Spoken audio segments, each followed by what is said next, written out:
Okay. New day, new video. 2 in a row. You guys are lucky. I love you. So, I'm going to go over the K&N Blackhawk intake today. I was running the S&B. I've had a couple different S&Bs, and they're probably my favorite. I like the enclosed box and stuff.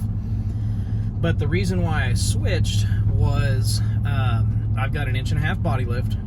Is that optimal for a lift? No, but I wanted to run the higher-end coilovers and all that stuff, and those don't work with most of your 4-inch lifts. So I wanted a little bit extra height, and I've actually had no drawbacks.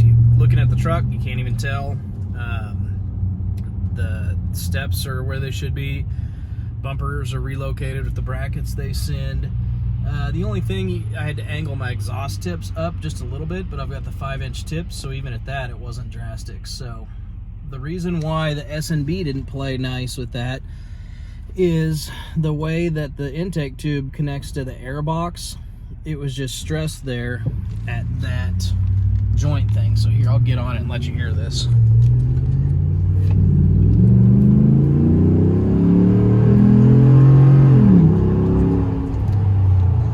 So that was second gear. I mean, just a little pull.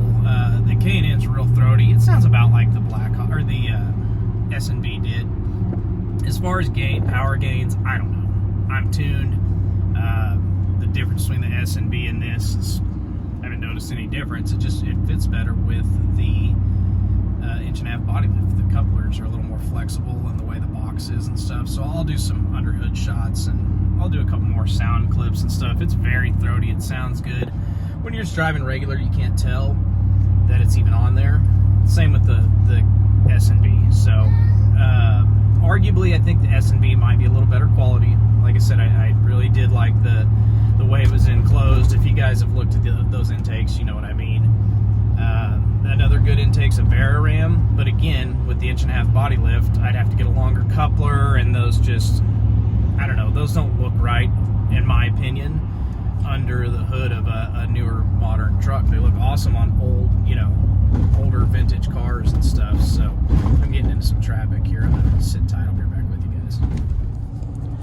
Okay, and see to prove it's a different day. Wearing different sunglasses, and even though it's a gray hoodie, it's a different hoodie. So I know somebody's gonna say something about that. So anyways, the regular K&N doesn't look as nice. This one has the black tube, black filter, all that stuff. I don't care what the under hood looks like. I rarely clean it under there. It's not a show truck. I use this thing for my daily and to tow my camper, which I'm not going to be towing anymore, and my other trailer. So the towing video I did have this intake installed. You could hear it wasn't overly loud even towing, but like I said, when you get on it and the truck gets in the 4,000 to 5,000 RPM range, it sounds really good. So yeah, I'm really impressed with this for the quality. Like I said, I don't have much or any experience with the basic K&N, but the Blackhawk is awesome. I like it a lot. Like I said, the sound is amazing. The quality and fitment is great with those couplers, and having the small body lift. Like I said, it doesn't put it under stress. Hold on. Hi, buddy. You gonna say hi? You gonna be in Dad's video again? So I'll do a couple more pulls, show you under the hood, and that'll about wrap it. I don't know what else to say on an intake video. They claim that it adds 40 horsepower or something. I don't buy that for 1 second. Like I said, with the tune, so as far as performance parts go, I've got a Hemi Fever 89 octane tune, Borla Pro XS muffler, the intake, E-fan, 180 thermostat, all that fun stuff. So didn't really do it for performance. I just did it for the crisper shifts. I mean, this will bark the tires shifting into second. When I get to a place I can show you, I'll do a pull. But I mainly, like I said, did it for better temperatures, towing, and just better drivability. So here.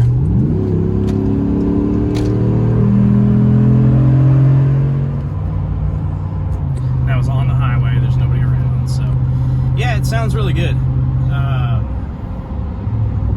I'm happy with it. And like I said, now we're cruising. Like I set the cruise. Maybe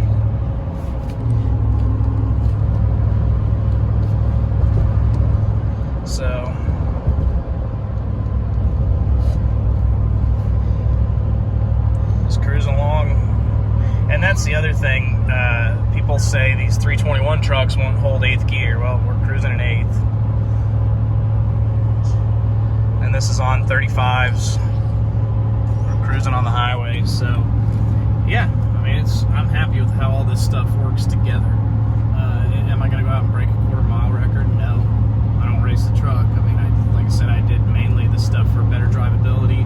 I gained about 2 miles to the gallon with all those mods combined with the E-fan, the tune, and all that stuff. So, you know, cruising on the highway with the Hemi Fever tune and the trans tuning is awesome. Like I said, it'll hold 8th all day long, unless you know, a real stiff headwind, towing, going uphill. It'll shift like it's supposed to, but not like it would stock. So I'll do a couple more pulls so you can hear that intake, and then I'll show you under the hood. I also have a, I think it's Billet Specialties catch can. I might be wrong on that. I got it from Matt at Moe's when he sold his 4th gen. He just sent it to me, no charge, which is awesome. That's why I always recommend that guy for parts. So we'll do a couple more pulls so you can hear the intake. I'll show you under the hood, and we'll wrap it up. I go out of town tomorrow. I'm going to drive this.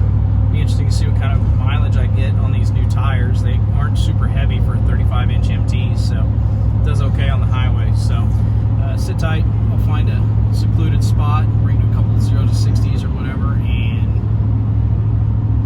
wrap this up here pretty quick. Hope everybody's doing well, having a good week so far. It's almost the weekend, so hope everybody's happy about that. I'll check back in a few. Okay, maybe we can get up. Oops, my water bottle fell.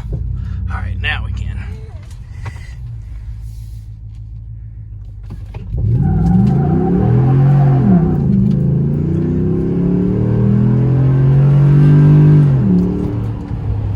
Well, we spun way more than I wanted to. It short shifted into second. But that gives you an idea of the sound. Then I'll do it real quick at the windows down here, and we'll call it good.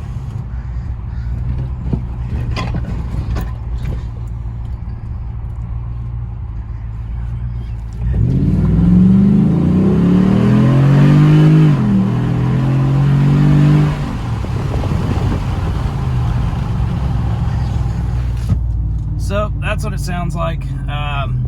Sorry about that first one, is a little traction limited. Like I said, even on 35s, this truck, my seatbelt locked up. These trucks will scoot with minimal mods, so I'm really happy with how this turned out. We'll do one more sound clip here.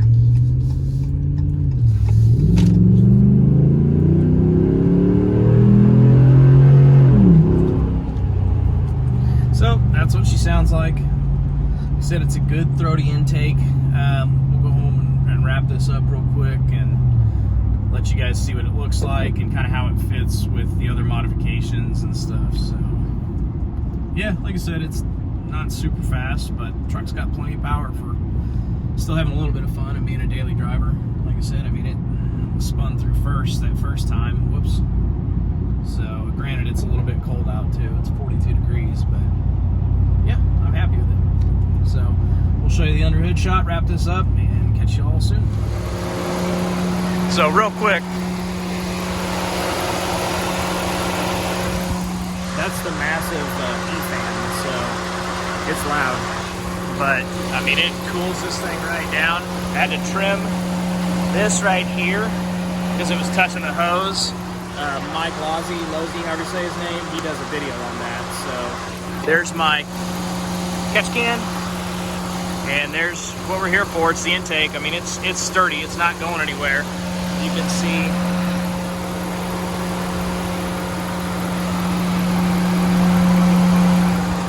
those couplers, and like I said, it fits a little bit better than the S&B did with my body lift. If I didn't have the body lift, I would have stuck with the S&B. There's nothing wrong with it. But this one just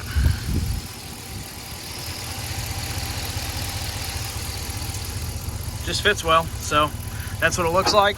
I would recommend it. You know, it's better than a Spectre or some other eBay intake. So yeah, I'm gonna wrap this up. You all have a good week, good weekend, and I'll catch you next time.